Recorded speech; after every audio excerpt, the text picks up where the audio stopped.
Hey, this is Amulet from DifferenceInSkill, and this is the Valentine special, even though it's a bit late in uploading. But anyway, so today is Valentine's Day, so what's the perfect topic to talk about? We're going to talk about the waifu game Weiss scores, because I know, I guess this is the day where you want to spend your most time with your waifu and whatnot. So, let's talk about that, and today I have a guest here, and his name is Aslan. What?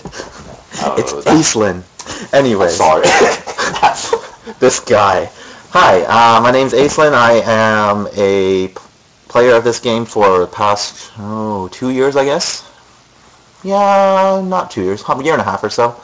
And I started this game while I was living in Japan, and yeah, so today's guest, we actually have a real living Japanese player.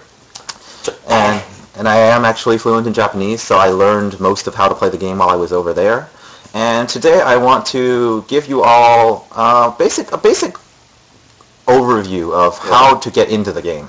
So basically this is a podcast for beginners who are just starting out in the game. And basically these are the general tips, what beginners really want to work on in general when they get into Schwarz. I did plan to do this quite a long time ago, but as you guys know, I'm very busy and somehow I always tend to ignore Weiss and for Vanguard, because the only time I get to do stuff is usually when I have a new Vanguard deck or something.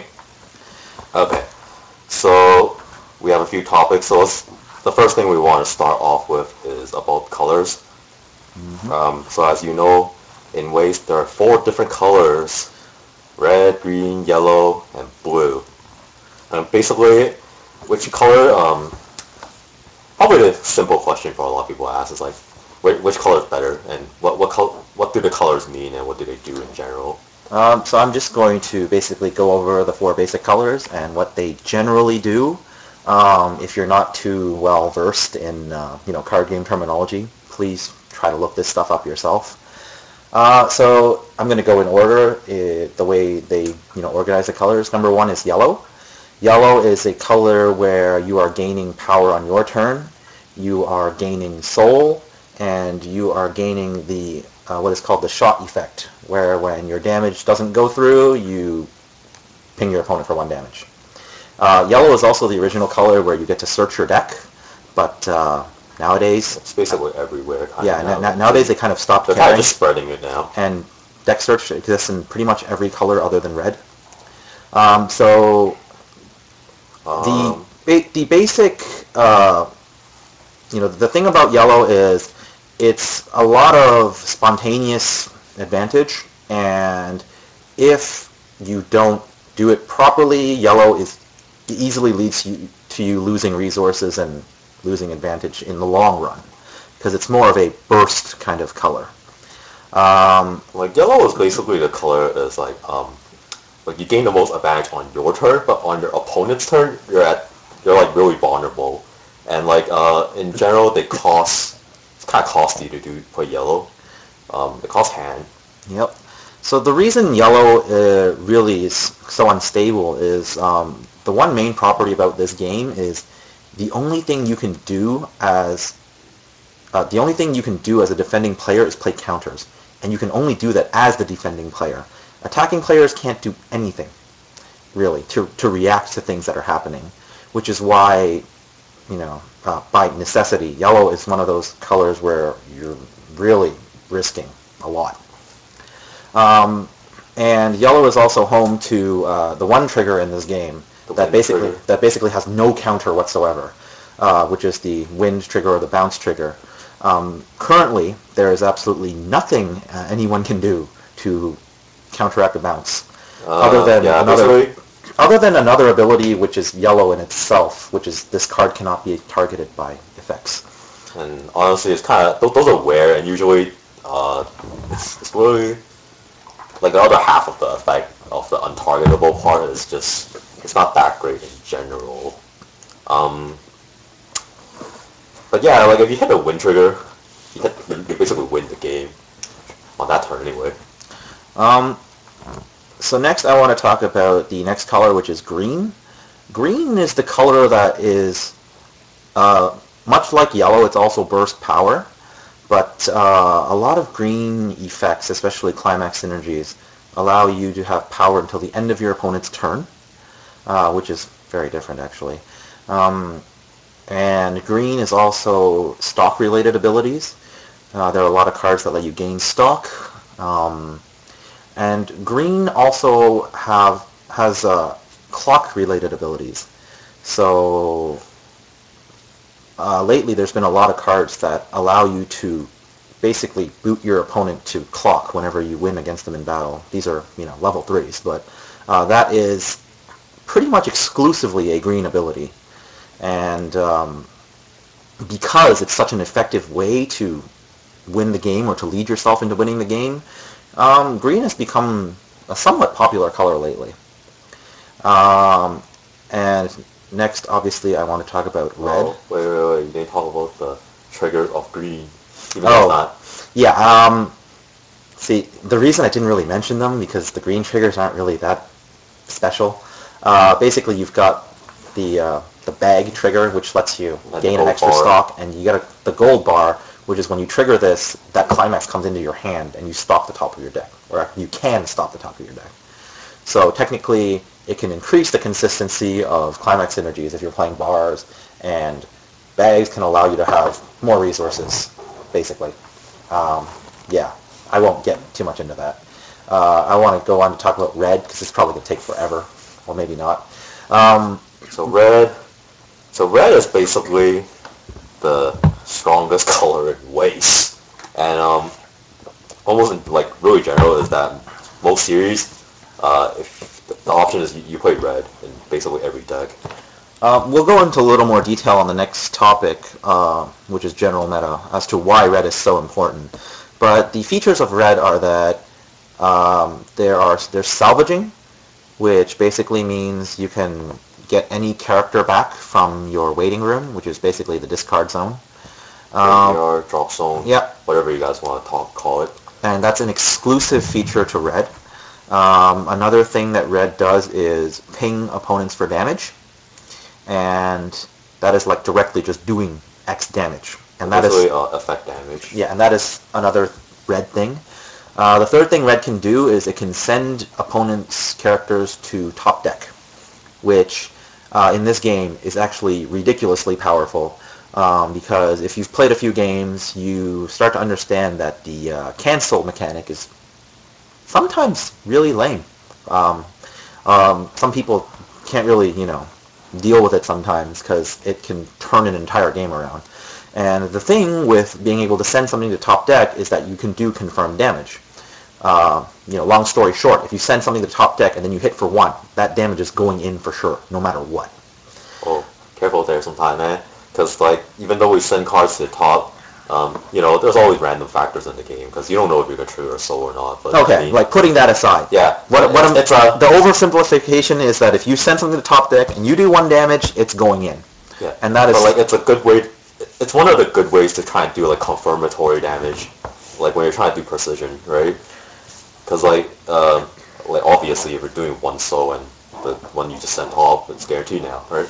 Yep, and also the biggest trigger in the entire game, the comeback trigger, or the door. Can't really call it a gate anymore because there's another new trigger with that name. But basically, the door or comeback trigger, which is the official name, lets you salvage any one character from your waiting room when you trigger it. And this is extremely important for reasons I will go into when we talk about general meta. But, people want a good idea of what to compare. It's like the draw trigger in Vanguard. You +1. No, the draw trigger... It's different, I know. It's totally different. You don't draw, but you search 1 from your waiting room, which is kind of even better than a draw. It's infinitely better. Your example I'll get to in just a second. Basically, without getting into something really, detailed, the great thing about the door trigger is that you can get whatever you want whenever you, the moment you trigger it. And that is a guaranteed at least +1, and I say at least +1 because you +1 character, and depending on how important that character could be to your game, you might plus even more. Yeah, especially if you need your key card and you don't really have a way to get it, and you hit the door, it's basically automatically free, the solution to your next turn sometimes. Yep. Of course, the gate or the door has chances you might actually not get anything because you don't have a waiting room or drop zone, right? But I mean, yeah. So it's kind of weird sometimes. The thing about door triggers, at the very worst, you're going to get a card back, and that's usually a good thing. So let's move on to blue. Blue used to only have one trigger, and now has two. So the properties of blue are that, number one, you gain advantage on your opponent's turn. Usually it's in the terms of power. And blue is also draw related. And the third thing that blue can do is send things to bottom deck. I mentioned top deck earlier, but another form of removal is blue, when you can send things to bottom deck. And that's good in terms of removal, but it's not as powerful as top deck because it doesn't translate into confirmed damage. But, well, it's still removal. And so as I was talking about earlier, as to why yellow isn't that stable, blue is the complete opposite of that. Blue is basically your turtling color. And basically on your turn, you have less power, right. But on your opponent's turn, you have more power. And that's really advantageous in this game most of the time because, well, simply because as the defending player, you are the one who can react. Yeah, basically as a defending, when something's coming in your direction, you're the only one that can actually do something. And if your like base power is higher, then it just means that it becomes a bit more unsafe for your opponent to attack you sometimes. Yeah, it's basically like, that's why I'm saying it's just turtling. Blue is a great color to defend with. Yeah. Because the fact that you can only play counters as a defending player works perfectly with the fact that they gain power on your opponent's turn. Blue effect is also a heal, right? No, I wouldn't really say because that. I think they're the only color that has like lower level healing. Blue is the general color that has like healing synergies. Yeah, blue is the color that generally does have healing synergies and healing effects. You want to be careful. It's not really that blue can heal because every color can heal. But I mean, like, in terms of not level 3. In terms of not level 3, yeah, blue is the color that lets you heal before level 3. Although nowadays it's still relevant, not too relevant, but yeah, keep in mind. And the special icon for blue is basically the book icon, and it's basically the draw trigger. This is the legit draw trigger. Yeah, this is like actually comparable to your draw trigger. Yeah, like when you trigger, you actually draw. Yeah, you just draw a card. Yeah. And the key difference there is, for all of you who play Vanguard, is you don't gain any power, obviously. And unlike Vanguard, where a draw trigger is making you go through your deck faster, because Vanguard is a game where you lose when you deck out, you don't lose when you deck out in Weiss, so it doesn't actually matter. It's okay to draw a billion. But again, another big difference is that, unlike in Vanguard, there is a limit to your hand size when your turn is over. At the beginning of your end phase, if you have more than 7 cards, you're forced to drop everything until you're at 7. And I guess this kind of brings us to the next card. We can really talk about why, like, we can really start comparing, like, red and why it's the better color compared to all the other colors. Like, I mean, let's just say blue and, like, red right now. The gate trigger, or the door, and the drop, and the book trigger. Yeah. I keep calling them Vanguard terms. But, I mean, the real difference here is, like, the gate is, you have choice in what you can get because you're salvaging from your waiting room. As long as you have things in the waiting room, right, then it's basically it's better than getting a random card on top of your deck. Like, that's the real big difference between gates and books. Sorry, I'm just going to interrupt you for a second there. I want to give a little special mention to this new trigger that we've got in this game in 2014. And oh yeah, blue also has gates. We've got this new trigger called the gate trigger, and what it does is you get to salvage a climax, and I'm not even going to talk about it. That's it. But it's blue exclusive, right? It is a new trigger. It is completely experimental, and Bushiroad just added it to the game because they said, well, we want to try it out. And I'm not going to talk about that. So back to why red is such a great thing. Basically, like, doors are better than books at the moment. Yeah, like, think about it this way. Like, if you have choice in what you can get, especially when you have the choice to get your key card from your waiting room, it's obviously comparably better than the book trigger, because you don't know what you're going to draw. You could draw your key card, but red in general kind of guarantees you get what you want.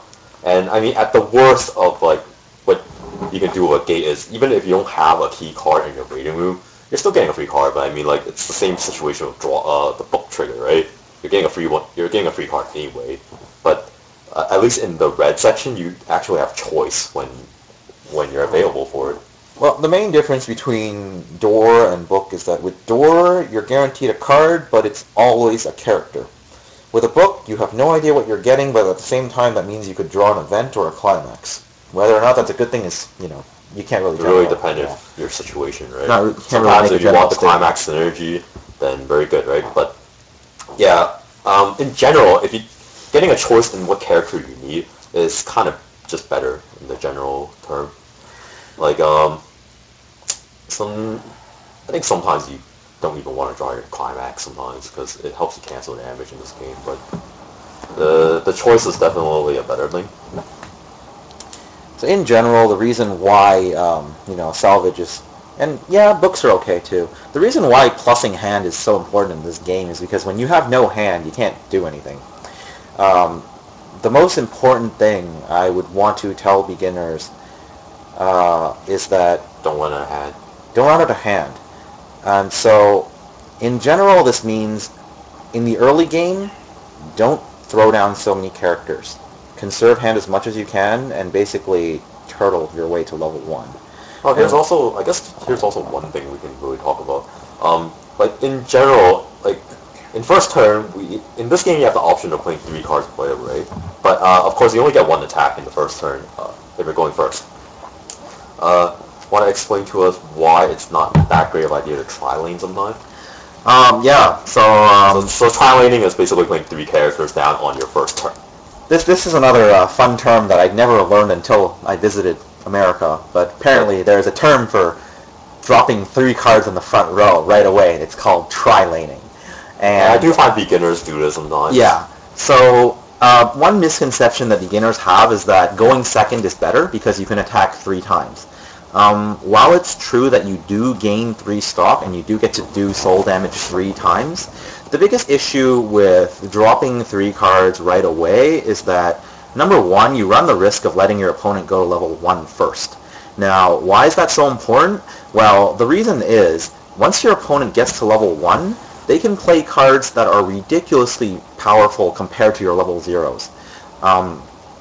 The next topic is power line, but I'm just going to mention it here because this really ties in. Like we could even talk about resource management a bit here. Yeah. Like if you play 3 cards in the beginning, and let's say you rush your opponent to level 1 really fast, right? Assuming they get there, and they decide to basically try to lane you back, right? First of all, they're doing a little less soul damage than you. The second of all, they're also destroying all 3 cards that you just played.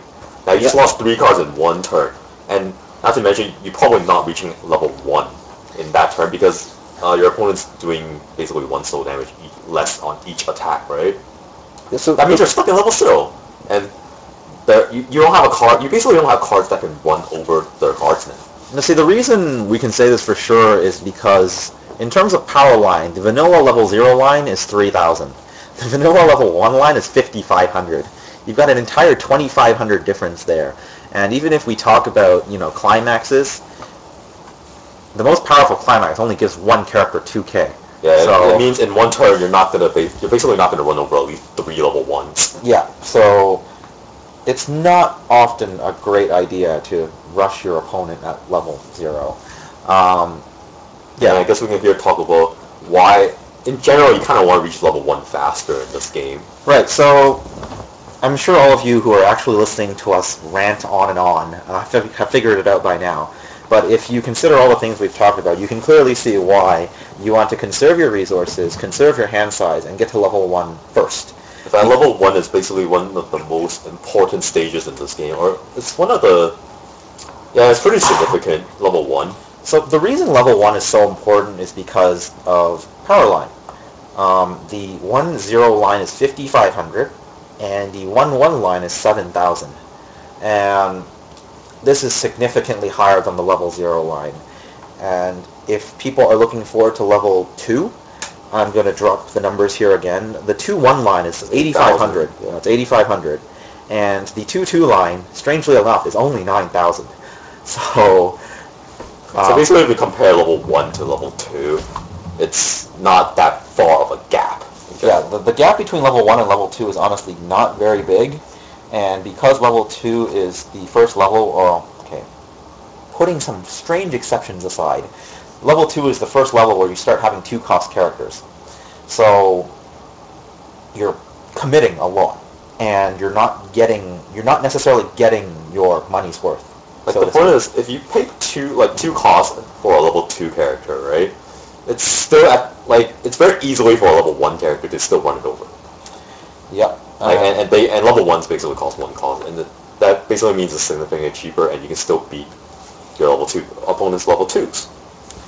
Yeah. So which is why in this game level 1 is it's very level 1 focus. Yeah. And when people take deck building into consideration, they focus a lot on level 1s and not really 2. 2 is the very if you guys check them in Japanese meta and whatnot, a lot of people like to skip level 2. Yeah. My general advice to people is that if you're going to play at a level 2, it better be something really amazing. Something that's going to give you guaranteed, consistent, and dominating amounts of advantage. Otherwise, there's no real reason to play level 2s. I mean, and when we're talking about amazing effects, is stuff such as salvage, cheap cost with high attack, basically. Yep. Would you say ping is one of them? Pinging at level 2 is something I'm not going to talk about. Yeah, I guess that's kind of get questionable. I think it's okay sometimes. Yeah, so level 2s, you're really focusing on things that are definitely going to be worth it. Yeah. Otherwise, not really something you heavily focus on. Because the general meta, yeah, even still today, the general meta is you want to be making as much use as you can of your level 1s and segue that into level 3 rather than level 2. Because basically, people who skip level 2 are basically going to win as much as they can at level 1, and when they start losing at level 2, it doesn't really matter because to them, they want to gather as many resources as they can, go into level 3, and just spend it all in order to push. Level 2 is basically where people, most common is people play level support at level 2. And yeah, basically a lot of level 2s are really just setting up for level 3 stuff. Or even just mention mention change, people just basically set up for level 3. Yep. Should we go back to level 0 first? Because it's kind of significant in the sense that you want to keep your opponent at level 0 as long as you kind of can, possible, before it becomes really minus for you. Yeah, this is really commonplace in not only in Japan, but in pretty much all of Asia. Almost, basically, even both players in general kind of want to take it slow at level 0. Yeah, so this kind of... You don't want to do too much damage. This kind of mentality is actually common sense, I guess, I want to say, in the Asian communities. But in North America, it seems a lot of people don't really pay much attention to it or really care. But the general idea is that at level 0, you want to be playing as little cards as possible and keeping those cards on the field as long as you possibly can. So basically build stock to prepare, to basically set up your level 1 that can maintain your field all the way up to level 3 in general. Yeah, so if you really want to, put an image to it, level 0 is just you and your opponent poking at each other, and as lightly as possible, because footsies. Yeah, you're basically playing footsies because you don't want your opponent to go to level 1, and your opponent doesn't want you to go to level 1. So, very basic strategy that a lot of people are employing is called the 5 damage lock, because of the system in this game that allows you to clock a card from your hand at the draw 2. It means that if you hit them to 6 damage, that last clock, get to level 1. that clock will put them to level 1. But if you stop them at 5, clocking them will only put them at 6 damage, and that won't allow them to go to the next level. Yeah, and basically a lot of people, it's really meta to say that at level 0, people like to play some solo army level 0s, because they just want to have one front wall that can basically usually have some sort of effect that brings them up to 35 or 4,000 with a condition, right? And you basically want to stick with that one card almost for as long as you can in level 0. And this is also why bombs are in the meta in that kind of sense, because instead of just losing it, you want to just like cancel each other out by killing your card with their cards. Like the counter to like high power level 0 is basically bombs. And in the anti-meta to bombs is people play things that basically gain a level with an effect. This obviously doesn't happen with like every series, but like if you have a level 0 that can maintain something like 35 and one level above with an effect, it's a really solid level 0. Yeah, so, you know, if we really want to simplify it, level 0 is like a rock, paper, scissors kind of game. You have high power, you have bombs, and you have plus level. And that's really just the, you know, the rock, paper, scissors of level 0. Yeah. And like the rest of level 0s are basically like utility based. Like there's a lot of level 0s where you just can't pay costs and you can search. Which actually brings us to brainstorms. I think this is that's fairly mentionable, I think, brainstorms. Yeah, I would say brainstorm is... It's very, I think something like, if you're a beginner, and you should try to incorporate a brainstorm into your deck.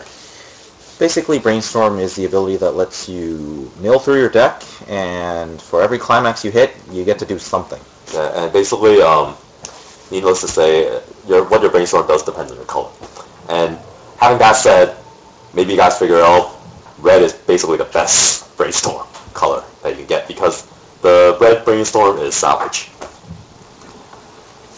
Basically, for every climax you hit, you can select one character card and add it to your hand in general. So there are many like ways to use brainstorm. Like brainstorms are good at many. One of the most common like idea of brainstorm is basically milling through your deck to hit a faster refresh. So you can basically refresh all your climaxes back and hopefully cancel more.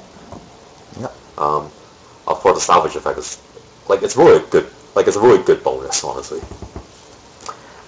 Yeah, obviously, not every brainstorm is, you know, great, but they give you a considerable amount of advantage. Yeah, but like most decks try to incorporate at least a brainstorm. So this is pretty much segueing into resource management, but the great thing about brainstorm is that, especially in the early game when a lot of people are playing costless attackers and, you know, playing costless characters, brainstorm is one way for you to pay out stock that you don't want to stay in stock. Resource management is really important in this game because, as we've mentioned in the general meta, you're basically just stocking up as much as you can for the late game, where you're going to expend it all as quickly as possible. And I think if like you guys played the game quite a few times, you probably experience it yourself. Like if you don't have hand and you don't have stock, you really just can't do anything.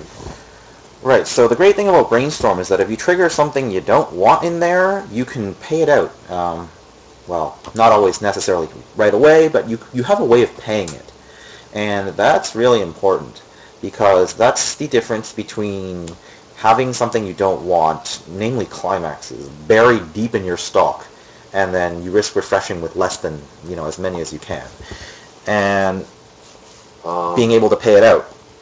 So another big thing with brainstorm is that when you have hit a considerable amount of climaxes too quickly, let's say you cancel too much at the beginning. Either you cancel too much or you triggered too many climaxes really quickly. Basically, your deck is now really bad compression, and by compression we mean the ratio of climaxes to non-climax cards. And so brainstorm is a good way for you to also improve your compression, or, you know, attempt to anyways. Yeah. All of you listening there who are new to the game, one point I really want to drive home that people generally don't understand or refuse to accept is that there are no absolutes in this game. This game has so many luck elements that, you know, at the end of the day, you could be the best player in the world, but if things don't go your way, things just don't go your way. Basically, to summarize it, this is a Bushiroad game, so luck is important, just like Vanguard. Yeah, you know, at the end of the day, luck is a huge factor, and don't ever think that there's absolutes in this game. that's like sometimes when you do a brainstorm, things can go pretty south as well. Yeah. Like you can hit 4 climaxes. It's possible. Yeah, just saying. It's totally possible. I mean, so yeah, I'm going to say this as many times as I have to. don't ever think anything in this game is 100%. Always, take everything with a pinch of salt and prepare for the worst. Because, yeah, like, things can happen. Like, I mean, even Vanguard, double crit happens. I mean, you can't do much about it, right? Heal happens, 6 damage heals happen. In fact, I've even seen 7 damage heal happen. And, well, you just suck it up, really. Yeah, things can happen, and if they can happen, they will happen, and when they happen, you're just gonna have to deal with it. Heck, I've even seen 8 damage heal before. I remember it. Stuff. Anyway, before we move on, like, one of the things that we want to mention in general meta is, let's go back to colors a bit, and basically, I also noticed that a lot of beginners actually tend to play, like, monocolor decks. So, if you all understand the rules, I'm not going to go over them, so you know what colors, the way colors are restricted in this game. So, my general advice to beginners, and a lot of people seem to do this anyways, is that when you start the game, you might want to start with just a monocolor deck. The pros of playing a monocolor deck means that you don't have to worry about your color. Basically, you're always able to play whatever you have, and that saves a whole lot of thinking and management. But unfortunately, that is pretty much the only advantage. Other than the fact that your deck has one... like, it has max consistency in terms of what... Yeah, it's... Like, you never have trouble needing to play yourself, because it's always that color. But, like, the weakness is you kind of lack effects in what you want to do, especially, like, mid-game, end-game. Like, you want to have other colors, like, work together and help you. Yeah, the thing with playing monocolor decks is your deck just becomes something that does one thing and is really good at it. So that is the pro, and the con is, well, the same thing. It just does one thing.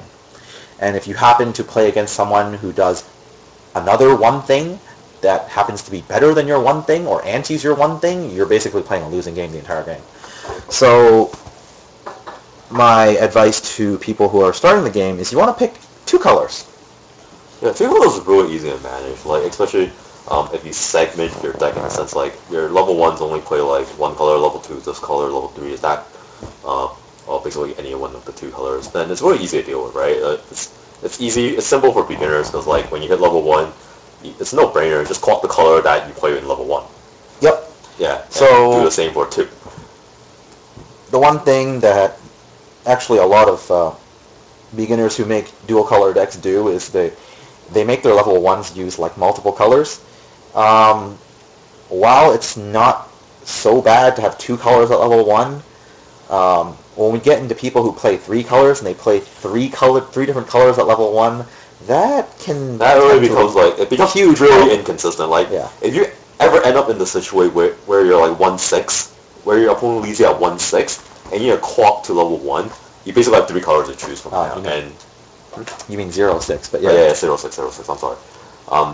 It can happen at 1-6 too, but I mean, like, if that happens, and your hand is, like, multi-color of level 1s, then you're pretty much screwed. Yeah, because, I mean, your hand size can only be that much, and you want to play a field with, like, 3 different colors, you just can't, because you now have to choose you have to choose one color. So the general advice to all of you out there is, if you can, make level 1 just 1 color.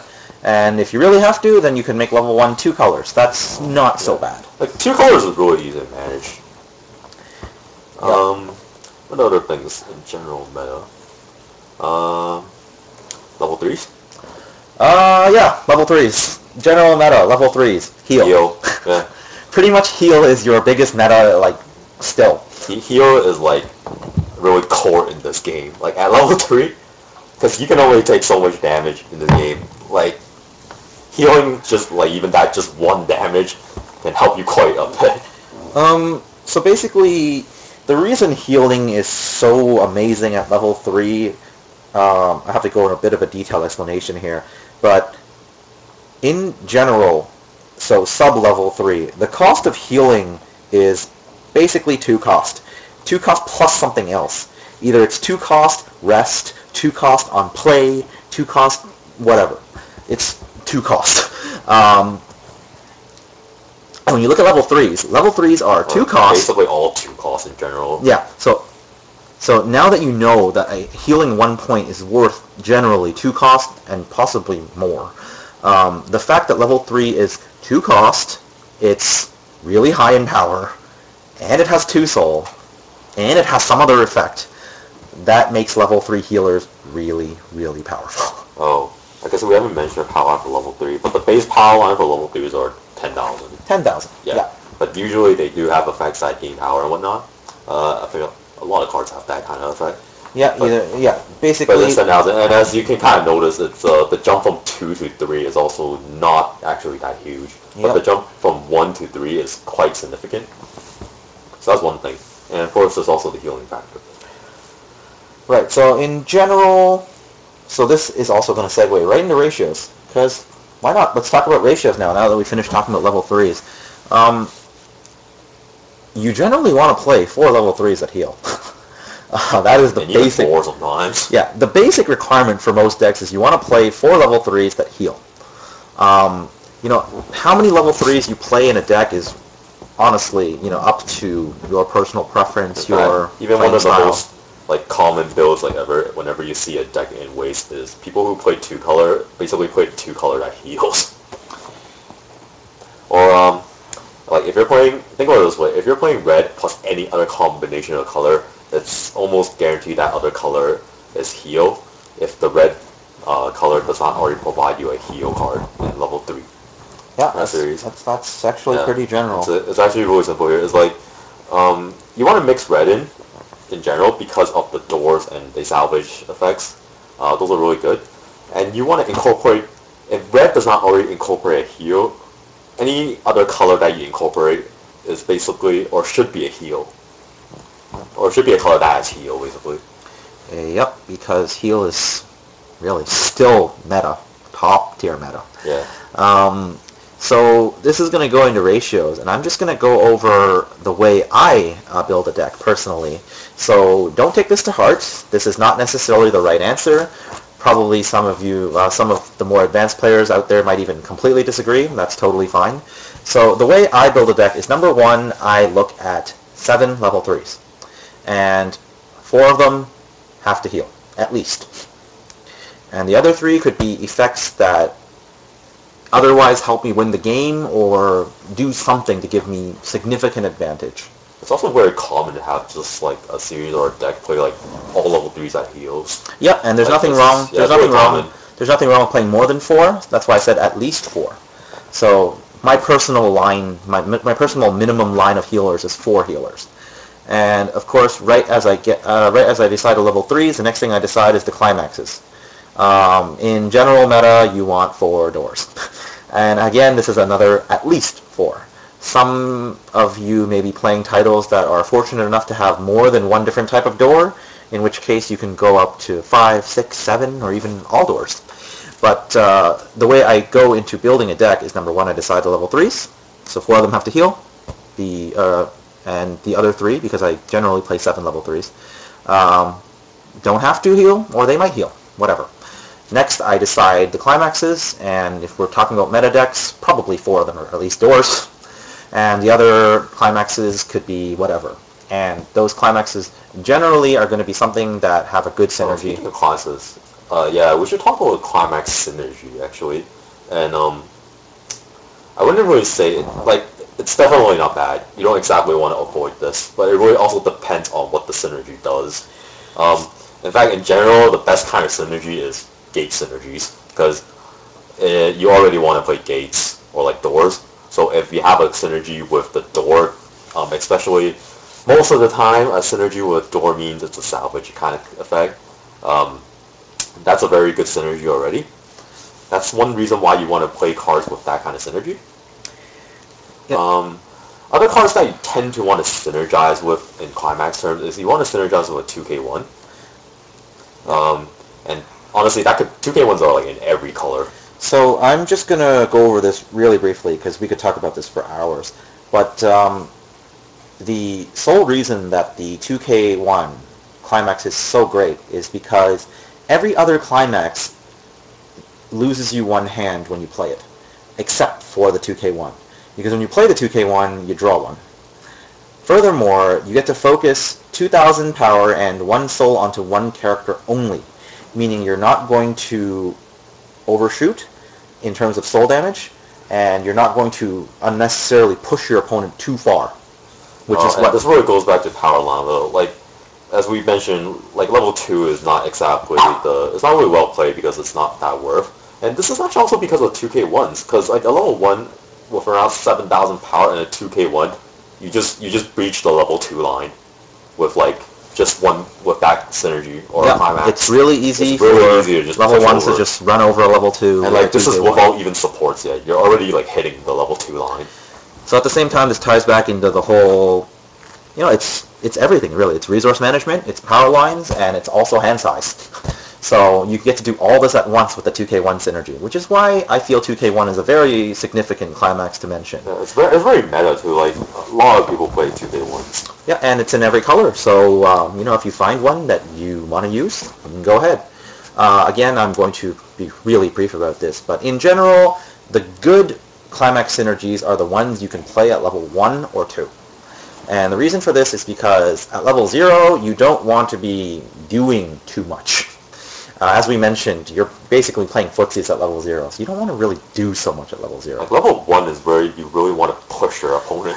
So basically, 1 and 2, I feel, is where climax synergies are the best because they are mid-game, and that's where you're going to push, you're going to try to get the advantage. You really want to dominate your opponent in level 1 in general, actually.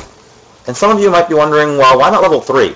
Well, at level 3, you really don't want to be holding climaxes all that often anyways. Yeah. And, unless the synergy at level 3 is something really amazing, which again I won't get into, but if it's something really amazing, then yeah, level 3 synergies are not bad. Like, just in my opinion, I think the level 3 game, right, it doesn't live that long, because you're really near the end of the game now.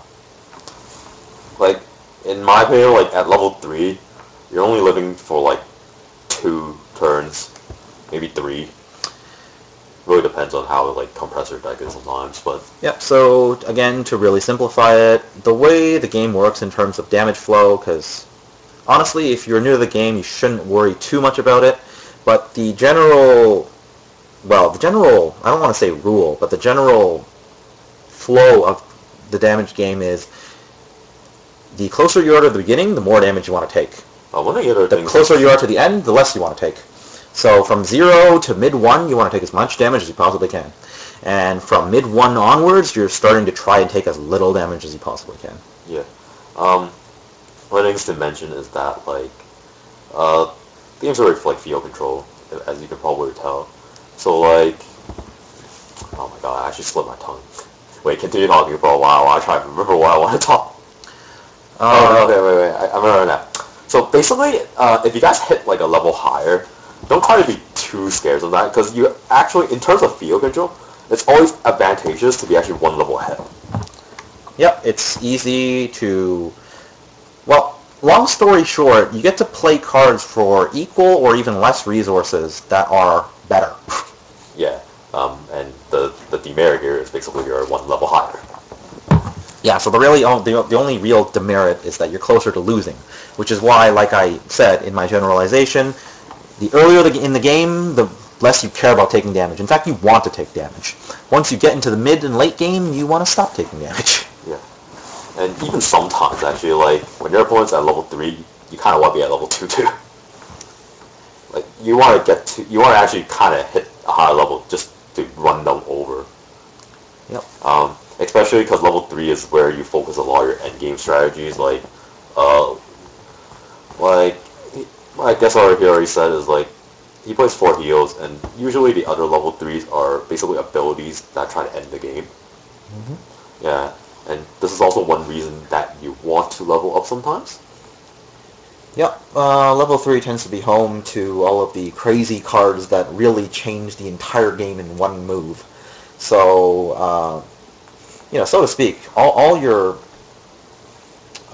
your trump cards are level 3. Like, even in general, if you have a climax synergy with a level 3, it's usually crazy good. Yeah, so you can't really make a generalization, but sometimes it's great to be at level 3, sometimes it isn't.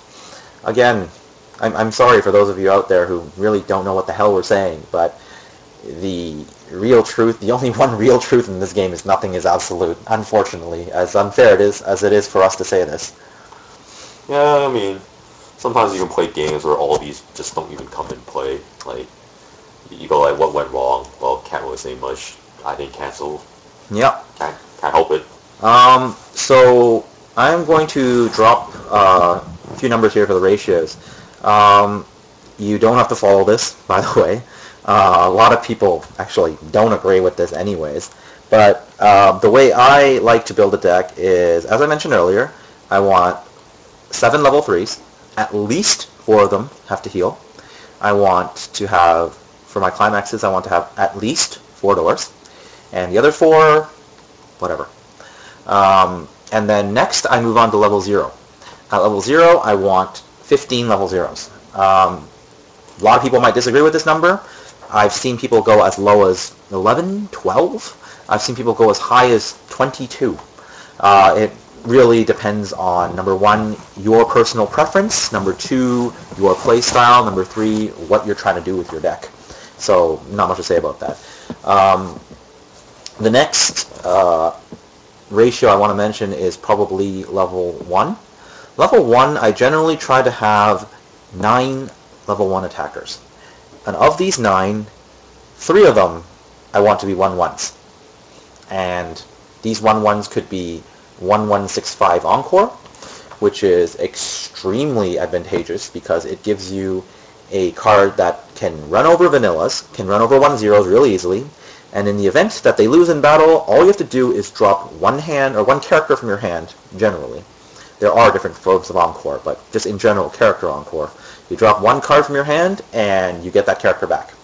This lets you conserve resources, and it keeps a nice beat stick on the field for your turn. So I want at least 3 of my 9 level 1 attackers to be 1/1s, and if they're not 1165 Encore, 117K is a great choice as well. In a meta where a lot of people are playing cheap 1/0s, especially 1/0s that have abilities, which are basically people like to play 1/0s that are higher than the vanilla line. Yeah, so number 1, with people a kind of unconditional effect. Basically. Yeah, so there are 2 types of level 1s that a lot of people play. Ones are the ones that are below the vanilla line and have some kind of ability, or the ones that have an ability to let them reach above the vanilla power line. And here we can actually add more to the general meta, is people like to play bombs at level 1 as well. I don't really want to make that generalization. Level 1 bombs have been a really limited kind of thing until as of late. Up until recently, most series did not have level 1 bombs. Just straight up 1/0 when you reverse. When this card gets reversed, if the opponent is level 1 or below, they reverse as well. Up until, I want to say 2013 second half, there really weren't that many level 1 bombs in the game at all, actually. It was something that was only exclusive to several titles. But lately, Bushiroad has, I don't know what they decided to do, but Bushiroad suddenly just started giving every series level 1 bombs. So and they're generally like 0 cost as well. Yeah.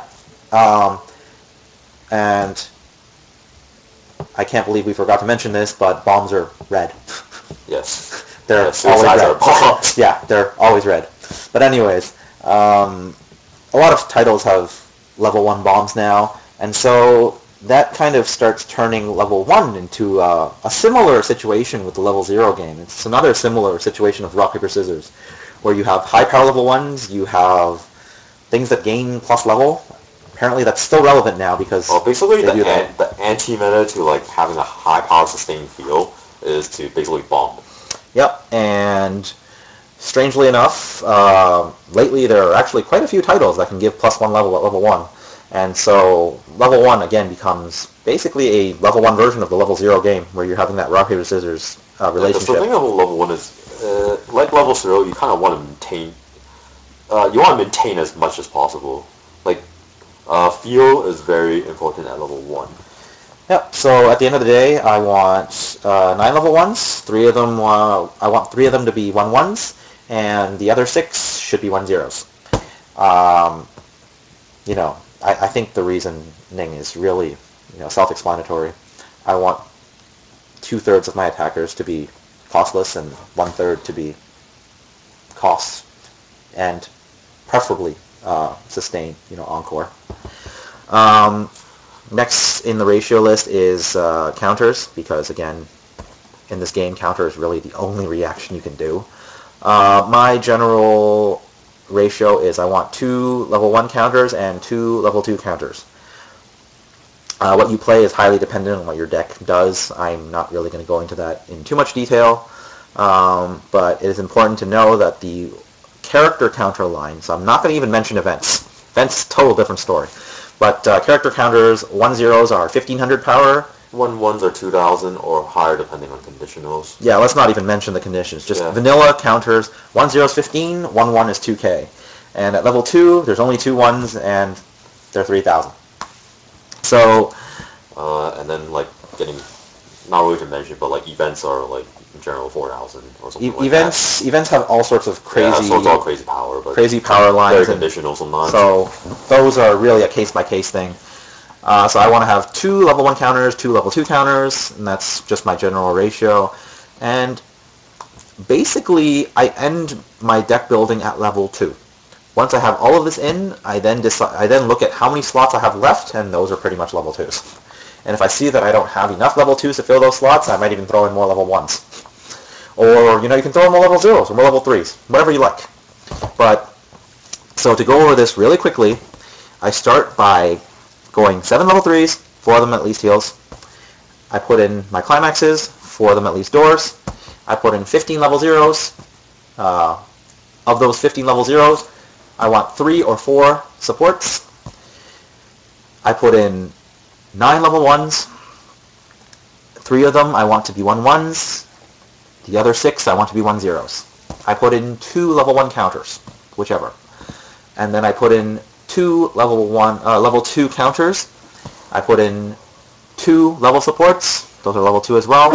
And with the slots remaining, I put in whatever. And that is your cookie cutter ratio to building a quote-unquote meta deck. I'll try to type this all like and timestamp it for you guys, so you guys can just like read it over. Let's actually move into like power line officially. So one of the things that we really want to talk about in power line is supports and why they're really important and how it affects the power line. So we already mentioned about like the power line between level 1, 2, and 3 and 0. And so why are supports so important? As we already talked about, counter is like the only reaction you can do in this game when someone is attacking you. And this is what makes supports really important.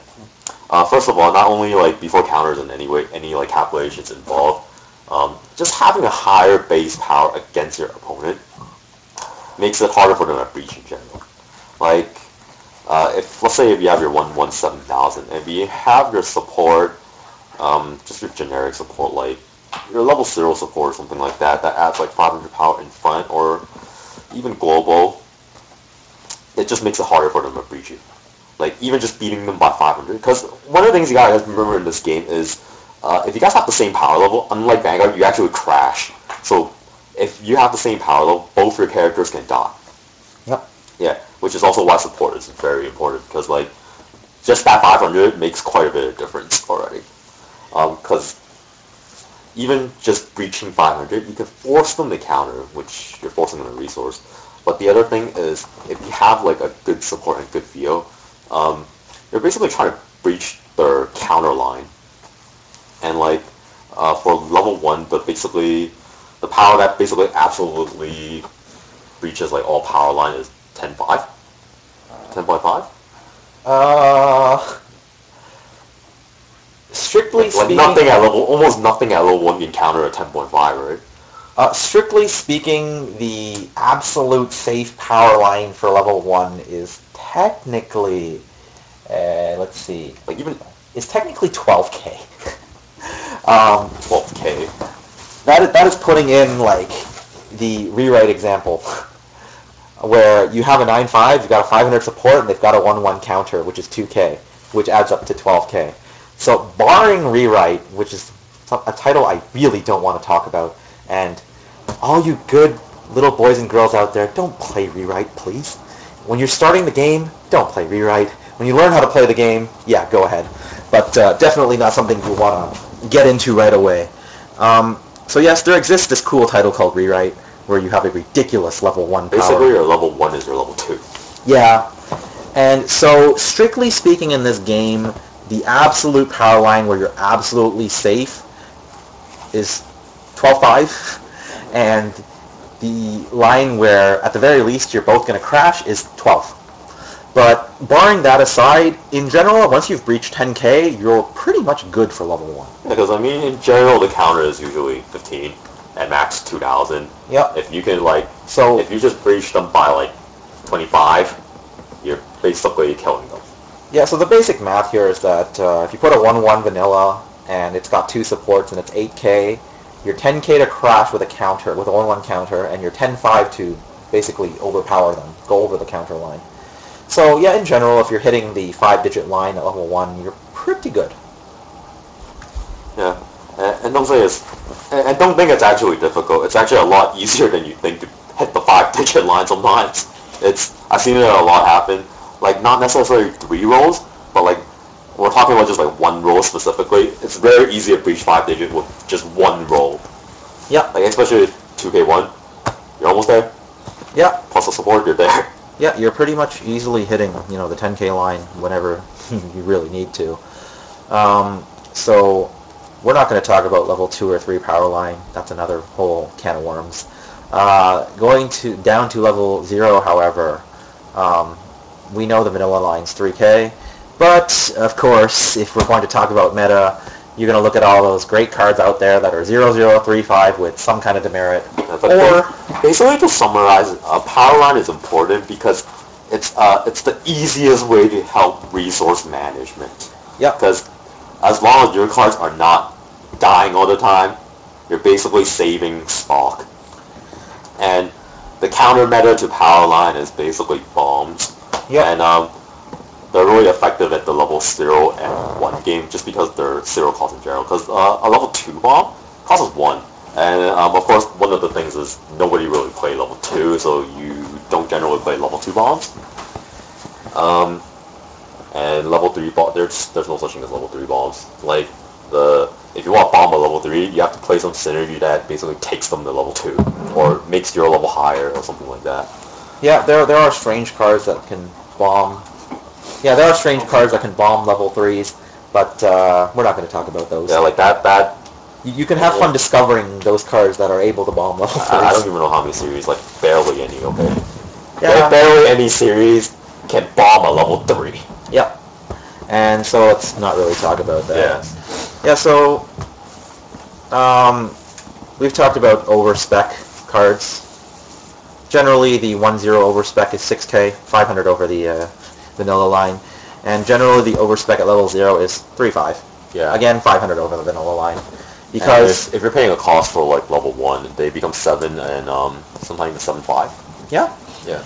And the importance of being 500 over the vanilla line, obviously, as we've mentioned, is if you're 500 over, you're winning.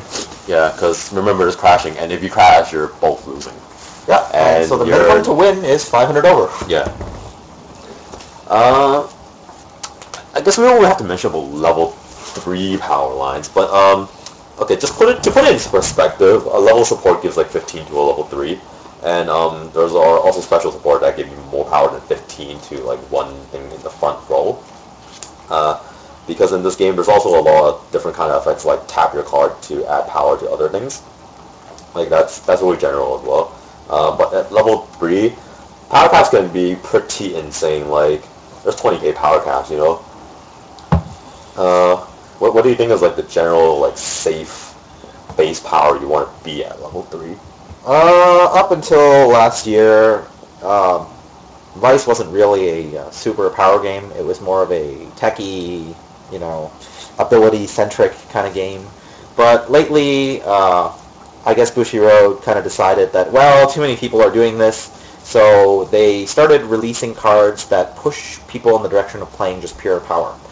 And so, while last year 14k at level 3 would have been pretty safe, nowadays 14k is considered to be weak. You have cards that can climb upwards of 16, 17, 18k with hardly any effort. And in that respect, there's no real quote-unquote safe power line at level 3, in general. Just get as high as you can. Basically you're going as high as you can. Most series basically, like, let's not just count what your level 3 effects that give you power. A lot of series kind of sit at the 12 and 13k with 2-level support kind of thing. So, barring all that special stuff aside, if you've got like 15, 16, you're usually okay. I mean, like Rewrite, that series, it hits 13k by itself without effort. Yeah, let's not talk about Rewrite. Yeah, like, the thing you guys really need to keep in mind about Powerline at level 3 or even 2 is that the 2-1 counter becomes available, so you gotta remember, if you want to breach something and kill it with absolute certainty, you gotta breach them by 3,500. And that's just in general too, because there are actually counters that give even more power, but we're not gonna mention that yet, or we're just not gonna talk about it today. So, we're just in general tips here. You basically want to conserve as much as you can. You want to...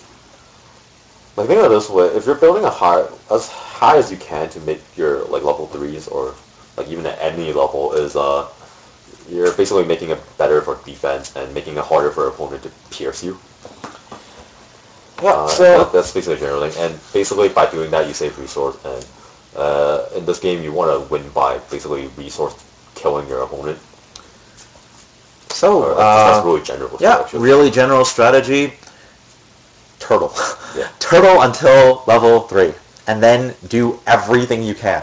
This is very, very basic strategy and very effective actually. Even when you're playing at the advanced level where everyone knows exactly what they're doing, turtling to level 3 and then just going all out is actually a very legit strategy. And this basically goes into resource management. Like, and this is why level 1 game is very important, because you want to build resource to set up your level 3, because that's when all your crazy effects happen, or that's when you can do the most things. Especially if your level 3s have an effect that help you end the game, you really want to set up to make that happen for sure. Like at level 3, this is where you kind of want to employ stuff like shot, ping, send people to clock, top decking people. Like, this is when those kind of effect happens, or even, that's like in general, this is the time where this kind of effect tends to happen. So, and of course they cost resource, right? So you really want to just build into it. The other reason for resource management that we talk about is compression. And this basically just means that, because you're lowering the numbers of cards in your deck every time you read. Like, if the more stock you have and the more cards that you basically have on the field and etc, right? You're basically shuffling less cards back into your deck. And of course, you're trying to shuffle as many climaxes with as little other cards in your deck, and basically that helps you cancel better. And the better you do your resource management, in general, the lower amount of like deck you're shuffling, or the smaller amount of cards in your deck you are shuffling. So you're enabling more climaxes. Yeah, just to really keep it simple, compression is the ratio of your climaxes to non-climaxes cards. And you want to keep that ratio as good as possible, basically. Yeah, and we're, like, of course, we already talked about it, nothing's absolute, right? Like, things can go south. But by math, you're technically canceling more. Of course, if we really want to get into advanced tech, we can talk about soul triggers, where you want to keep your compression at some sort of level so you can control your soul damage and whatnot, but that nothing's absolute, as like we said, so that's really the next level. Yeah, something good to keep in mind. Yes, you can keep in mind all the probability, and yeah, that'll help you make informed decisions, but don't follow it, religiously. Things don't think like it has to be like this way, because things can always go wrong. So it is Weiss, it is Luxac, so. Those of you who are already familiar with other Bushiroad games, I'm just gonna, throw examples out there. You could have, a 30 card deck and have like only 3 climaxes, but 3 climaxes means you can cancel 3 times. And it just so happens you only need 3 to live. Yeah, it just so happens that you might cancel 3 times, and that might win you the game, save your life. And at the same time, You could have a 15-card deck with 8 climaxes and still take 7. Because really, if those 8 are at the bottom and the 7 that are not climaxes are on top, you just take 7. You die. By resource management, really, at least in compression terms, is that you're just trying to improve your numbers and chances. The other thing we already talked about as well is that if you run out of resources, it's really hard to play this game. In fact, it's really no fun, because if you're absolutely have no stock and no cards to play, what you end up doing in this game is, I like to call it the crash game, is where you take the card you draw, you clock it, draw 2, play it on the field, turn sideways, and in general, you turn them upside down too. Yeah, the thing with this game is that if, barring out early game, like level 0, if you don't attack 3 times, you're not generating 3 stock. You're also not hitting your opponent for soul damage 3 times a turn. So, again, it's really all luck, but to improve your chances, and obviously to set up for the next turn, because this game doesn't end in a few turns, you want to attack as many times as you can. So you want to get your full 3 attacks, you want to do soul damage 3 times, you want to get your 3 stock. And if you can't do that, you're losing. Like, I can tell you that the worst thing to happen in Weiss is losing your entire level 1 game, and at level 2, you basically have no stock, and you have run out options. And basically for the next, 3 or 4 turns, all you do is clock 1, draw 2, play 3 cards, turn them upside down.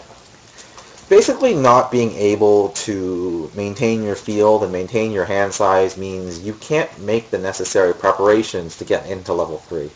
Because when you get to the point where you're desperately, doing everything you can to attack, you may not be able to hold those level 3s in your hand anymore. And once you get to level 3 and you have the stock to do things, you don't have cards. And I'll be honest about this too. It's not that, it's not completely hopeless, because you could crash your way to victory. It's actually possible.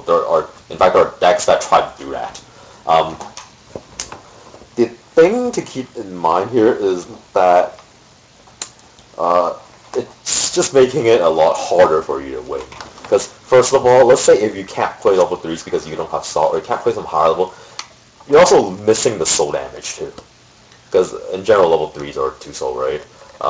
Let's just say you're crashing every turn, you're doing 1, 1, 1, 1. You're not doing anything. Especially okay, I got 1k1, you can do 2, 2, 2. And Chan is calling me, so I'm gonna ignore him. Yeah, if you're just, especially if you can't open up the field as well, right? You're doing very little damage in your turn. Almost forever. And let's just say it becomes really hard to win in that case. And when your opponent attacks you, they're doing significantly more, because you just opened up your field. And even though some people will argue to me, oh, my field is open, so I can cancel more. So again, we've mentioned this way too many times already, but at the end of the day, it's really just chance. It's luck. But because it is chance, and because it is luck, because it is probability, yeah, you can argue that, oh, I played this one game where I did X and it won me the game. And someone else will say, no, I did Y this one game and it won me the game. And to those people I say, play 100 games. Play 20, 50, 100 games, and really, the more you play, the more you'll see what truth there actually is in those statements you're making. Because like any kind of probability, those of you who can... Well, just to really be realistic about this is, if you're playing that kind of game where you have to crash and try and crash your way to victory, right? Your chances of winning are just significantly low. That's all you really need. Basically, we're talking about decks that are just coin flipping, like if you get lucky you win, and decks that are actively working to push the odds in your favor. And that's really the biggest difference. It's and another thing to put it in perspective is think about it this way: if they're attacking you directly, right? One of their attacks might be all 3 of your attacks combined. Yeah. Because if you open up, right, at 2 souls doing 3 damage, if you're poking 1, 1, 1, oh, that one attack is your 3 attacks. And assuming that just at least one of them gets in, well, he just successfully attacked. It's your 3 times. Yeah, so that's one thing to really keep in mind. And that's why resource management is really important in this game. Um, and like for beginners, these are really just, this is really the things that you try to focus on, like before you get into like the advanced level, where you try to do like really tricky stuff and gimmicky stuff, where you want to play gimmicky cards and whatnot, like cool ways to minus your opponent or whatnot. And we can just move on to general tips now. I believe we didn't really talk about this, so I noticed a lot of people like in. Okay, let's talk about first the TD problem. Okay. Like a lot of people like to, like a lot of people in Weiss, or at least beginners at least, they like to buy like 2 starter decks or something and mash them up together. Kind of like how in Vanguard you try and buy 4 starter decks and basically get your 4 Blaster Dart, Blaster Blade, put them together, and your 4 Cancel-Lots and make a deck, right? In Weiss, that doesn't really happen. In fact, you're using just purely using your TDs to like construct a deck together. It's really just not that helpful, and it becomes a pretty weak deck as well. Because to really summarize it up is, if you want to get into a series, you can actually just not buy the TD, and this is actually true for a lot of series. So the biggest problem with trial decks is, number one, they're advertised as a gateway to get into the game, and that's completely false, in my opinion. Like you're really playing vanilla, and you're actually playing the crashing and vanilla game, because if you play against any constructed deck, the TD can honestly do almost nothing. Yeah, so the big problem with TDs is that, you know, as he mentioned, you're not easily winning against a properly constructed deck. Like you're almost losing in every aspect, actually, compared to a constructed deck. And so the way Bushiroad, quote-unquote, makes up for this is that most trial decks come with Soul +2 climaxes. And what this basically does is this turns your deck into a complete coin toss deck, where you just turn your card sideways and hope that damage goes in. And if it does, you win. If it doesn't, you lose. So, like in terms of this, it's very bad on the, like you're really not managing resource. First of all, and the other one thing, like the TD does not come with any of the meta things that we just talked about. oh well, sometimes it does. Sometimes, but Often it doesn't. Let's just say very general. First of all, a lot of TDs do not come with doors. A lot of TDs don't come with heals. Yes. And a lot of TDs don't come with bombs. And see those 2 things? Very general in the meta. And I can almost say that pretty much no TD has brainstorms. So yeah. And you're also like you're also playing in the vanilla line, like everything. Yep. TDs generally don't have much to offer to new players, and basically the idea with TDs is that you want to play the game, but you don't actually want to play the game.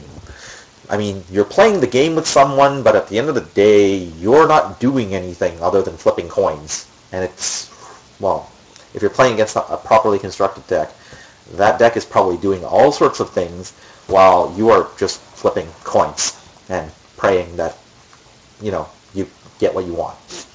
And that, personally, I feel that's a really bad way to try and get into the game. How can we really do this to compare? I mean, it's like buying 1 Vanguard trial deck and playing a constructed deck.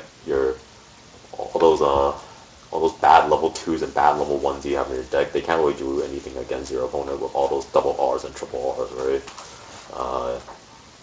But it's even worse in ways, to really put it. Yeah, so to actually just put it out there is that if you want to get into the game, like if you want to build a deck, try not to waste money on the TD in general, unless it comes with something good. And honestly, most TD don't come with anything good. You can actually just skip straight to the booster box and either buy your singles or buy your booster box and pull stuff that you need. Yeah, like you talked about, 2 Soul is also something that I feel like a lot of Americans like to play. And to really just summarize, it's not that good. Is first of all, you're losing a card because of the. First of all, you're already losing in general. You're not reaching the power and anything. And even with a constructed deck, sometimes a 2K1 No, a 2 soul doesn't really help you breach anything sometimes, because the 1k1, which is the general effect of doors, spins, and so on, it's really helpful. That 1k actually matters quite a lot in determining if you can defeat a field or not. Of course, like, all those 1k1s also have like some secondary trigger, which basically gives you some benefit as well. What does the 2k give you? It's a double trigger. I'm sorry, the 2 soul he means. Yeah. It gives you 2 soul, and when you trigger, it's a double trigger.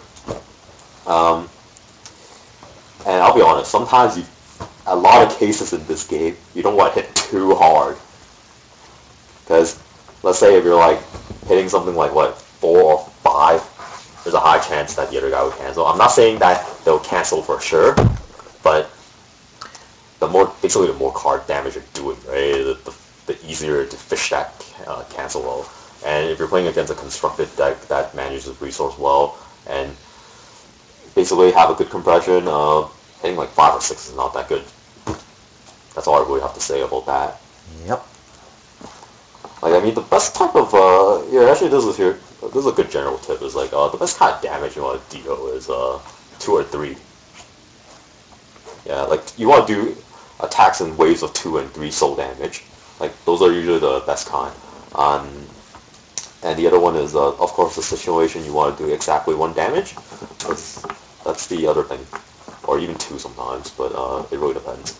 But it's more common to say that there's more situations where you want to just do 1 damage. And unfortunately, TDs don't really allow you to do this because TDs force you to play the coin flip game where you're doing a billion damage. What's the 8 climax? They give you 4 2 soul and 4. In general, they give you 4 2 soul, and then they give you 4 2k1 or 4 stock 1 soul 1. Yeah, and just based on that lineup, as there's a lot of double triggers going on.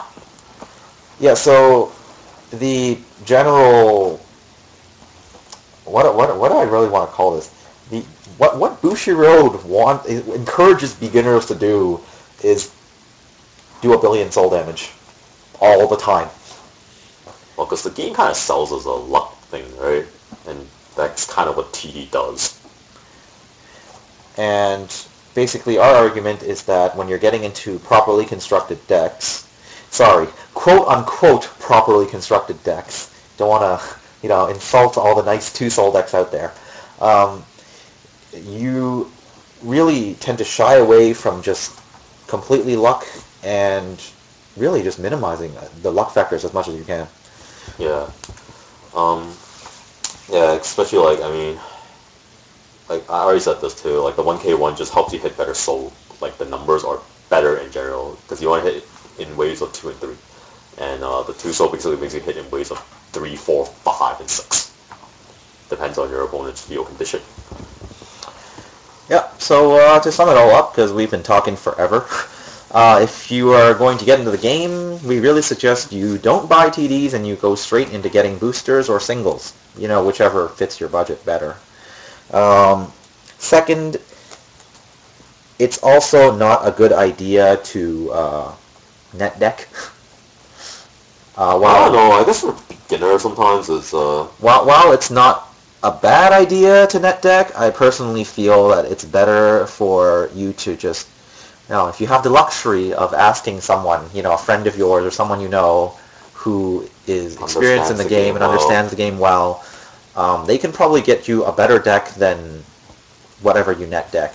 Like, I mean, certain series have like really like cookie cutter builds, and like for beginners sometimes just following those, it's kind of a good way to learn the game, I guess. But like, of course, you might not necessarily understand why they play this sort of ratio and whatnot, right? So that's the demerit of net decking. But I mean, that's the same for a lot of games, really. Like some people don't even understand why people play certain cards in Vanguard and so on.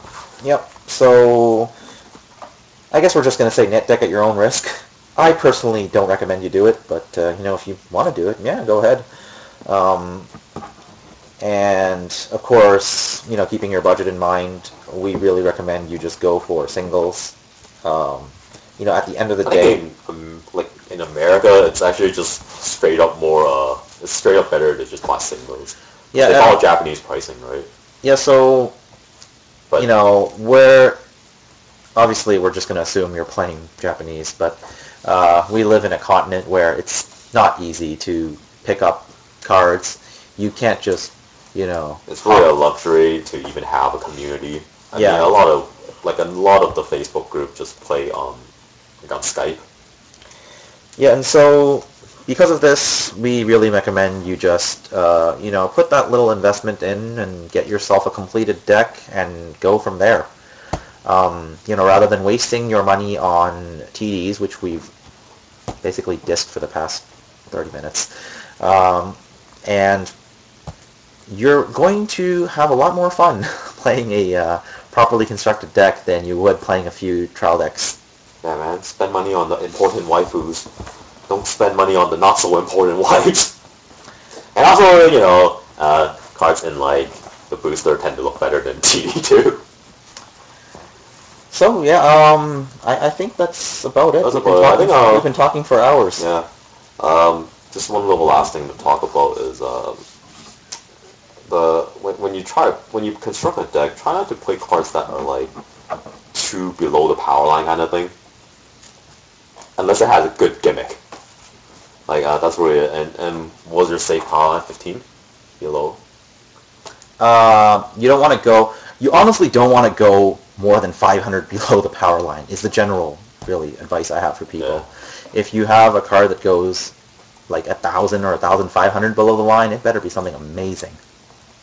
But keep in mind we're playing Weiss WARZ. So if your waifu looks pretty, I'm playing it.